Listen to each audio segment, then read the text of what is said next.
Hi everyone, Comic Mike here with another video, and today's video I'm going to be showing some books in my collection that I believe that are undervalued or underappreciated.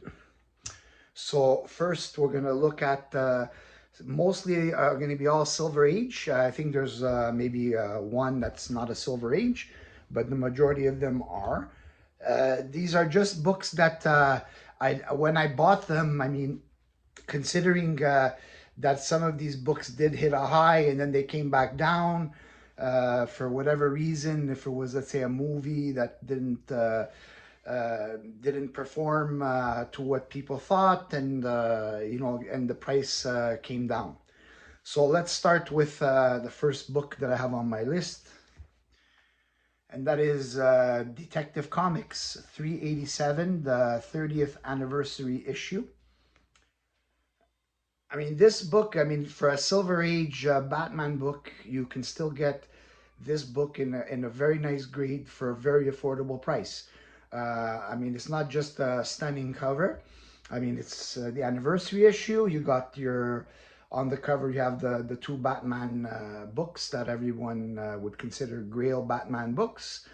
This is from 1969. The cover, Irv Novick, Bob Kane, and Jasper Saladino. And this one also is the last 12 cents. This is the last 12-cent issue. I consider it to be undervalued. Next, this one took a hit after the movie Guardians of the Galaxy, which was a great movie, but the character of this book was not portrayed properly, and a lot of people didn't like it. I thought he was always cool. And that is Marvel Premiere #1, featuring the power of Warlock, and it's the first appearance of Warlock. I mean, prior to this, he was him. 1972, Kane and Atkins cover. Now, this book did hit like a high, like when the movie was being promoted, and then when people saw how Adam Warlock was portrayed, more like a bratty teen. Some like myself also, I lost interest in the character of the movie. I mean, but the thing is that in the book, he's not like that. He's cool.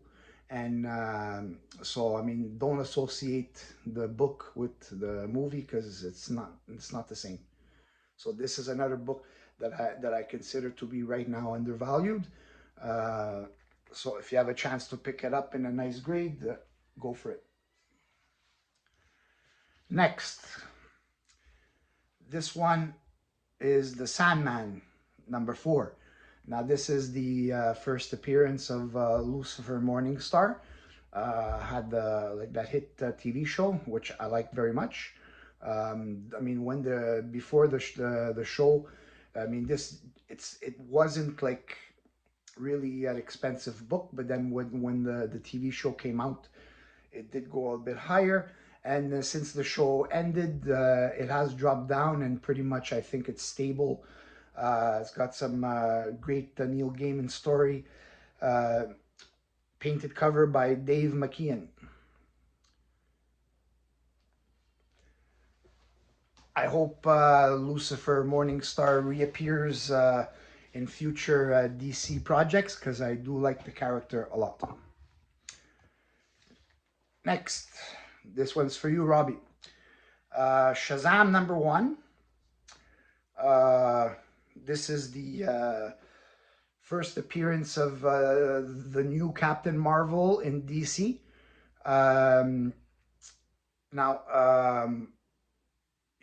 It was probably around 20 years he didn't appear from the Fawcett era.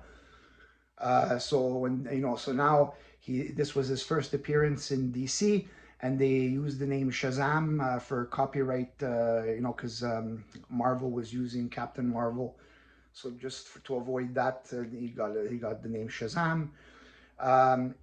This one here is definitely undervalued. It did go to a high when, prior to the movie coming out and the hype of the movies.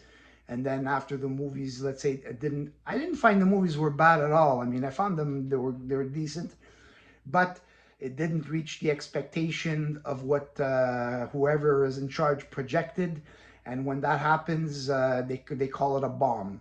Now, I like this cover.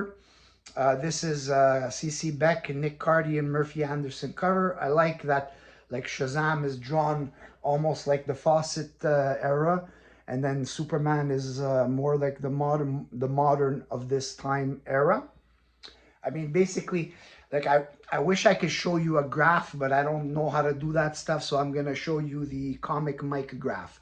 So this would be before the movie, then when the movie was announced, then after that when the movies were considered bombs, and then it came back down, and then we go flatlined.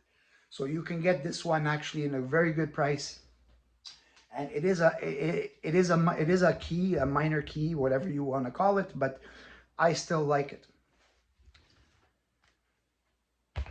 Next, we're gonna do a Bronze Age. This is another character.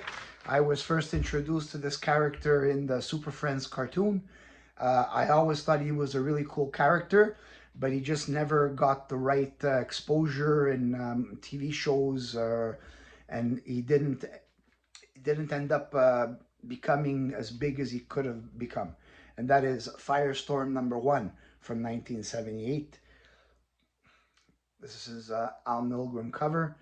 Now this one you can pick it up very good price, high grade. I wouldn't recommend buying a low grade of this book because you can get high grade, you know, a very decent price. Next, this is one of my favorite covers, New Gods #1 from 1971, Jack Kirby. Now this is another book that is undervalued, and you can still get it at a good price. I'm hoping in this new reboot of the DCU, they will be using these characters because they're really cool, and there's a lot that they can do with these characters in the future at DCU. If they do end up using these characters or Orion, then you'll definitely see this book skyrocket in price. So this is another book that I don't recommend buying in a low grade because you can pick a really decent grade for a good price. Next, I wouldn't consider this book really undervalued, but I would consider it more underappreciated. This is a book that you could either see it in a high grade, really expensive, low grade, very inexpensive, but all it needs is a catalyst to get people to know of this book. This is more of a niche book that if you're a comic collector and you like the 70s and you like Hot Wheels cars, and you know, and you bring it all together, and then you get Hot Wheels #1 from 1970. Alex Toth, Dick Giordano cover. These books, this series ran only 6 issues, and they were low print runs. #6 being the lowest print run. You don't see these too much on eBay, and if you do, usually the price is really high, especially if it's graded like an 8.0 or 9.0, and then you know I've seen them go as much as $800 for that. But then I've seen them also go for ungraded, which look like 7.0s or 7.5s. I've seen them go for 200. But if ever they would decide to do a Hot Wheels movie, which you never know because they always like to look at some old comics to get new ideas, then a book like this being a low print run, the ones that are interested in having it, they will definitely have to pay the price. So fortunate for me, I bought this one a long time ago and I paid it really inexpensive. So that's my opinion on that book. Next, we're gonna do a horror. The Many Ghosts of Dr. Graves #1, 1967, Pat Boyett cover. One of my favorite horror covers, the horror books that I have.